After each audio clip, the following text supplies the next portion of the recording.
it's kind of a question as to where do you see this going? Do you see this happening? How much time do we have? Are there ways we can think about responding to this? I appreciate what you said. I don't think Cuba is the best analogy for China. First, because the scale is different. But second, just because you framed it in terms of domestic politics. But whether it's framed in terms of domestic politics or national security strategy, the scope of the competitive challenge that Americans perceive from China is qualitatively and vastly different from Cuba, which Americans never perceived as a strategic competitor.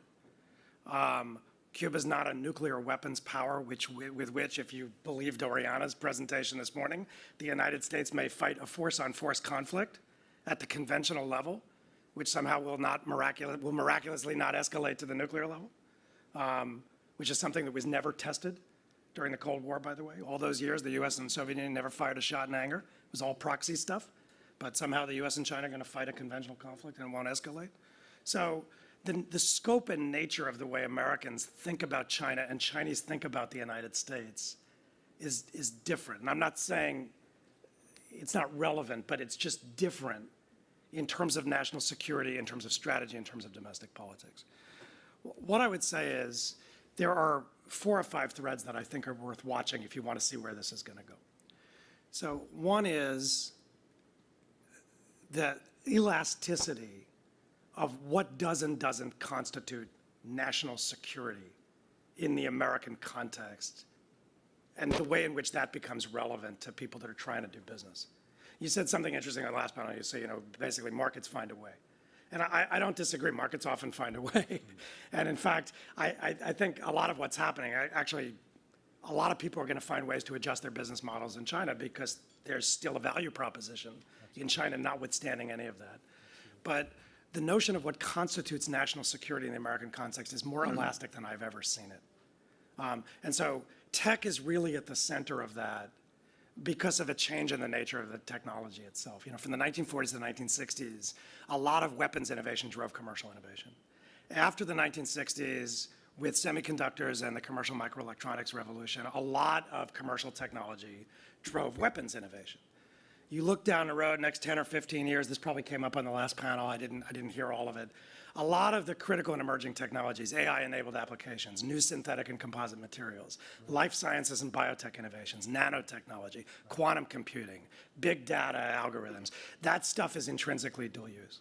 And so a lot of the things that have all kinds of miraculous commercial applications can also guide a missile much more accurately. And so it feeds the securitization of things that that were once seen as commercial goods or public goods.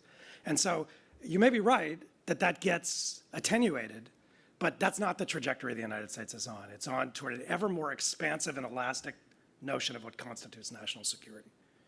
Second, the United States increasingly looks at competitiveness itself as national security. And if you look at the president's recent executive order on CFIUS stuff, I see you laughing. I mean, the language actually is becoming more and more explicit and more stark. American competitiveness is national security. And if American competitiveness is national security, that's not only more elastic, it's going to bleed into what regulators do.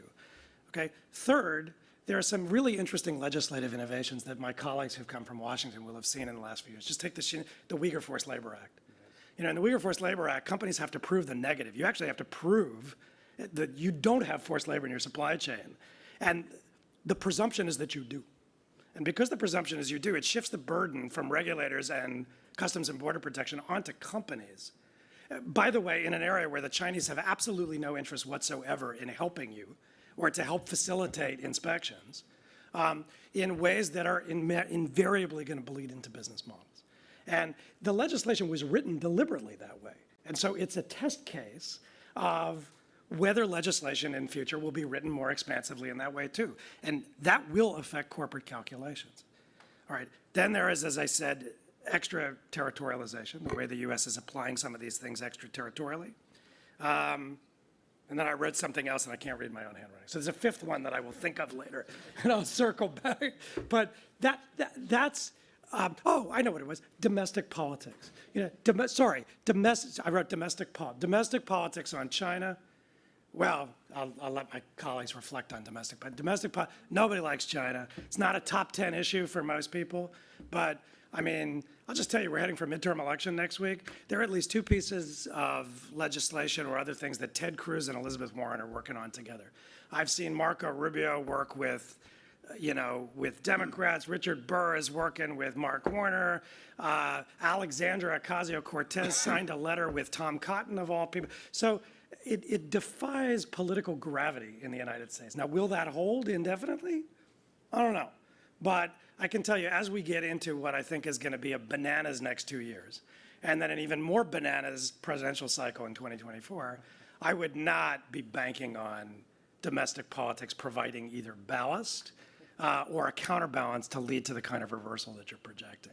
I think that's just where we are, and it would take a lot to change that momentum.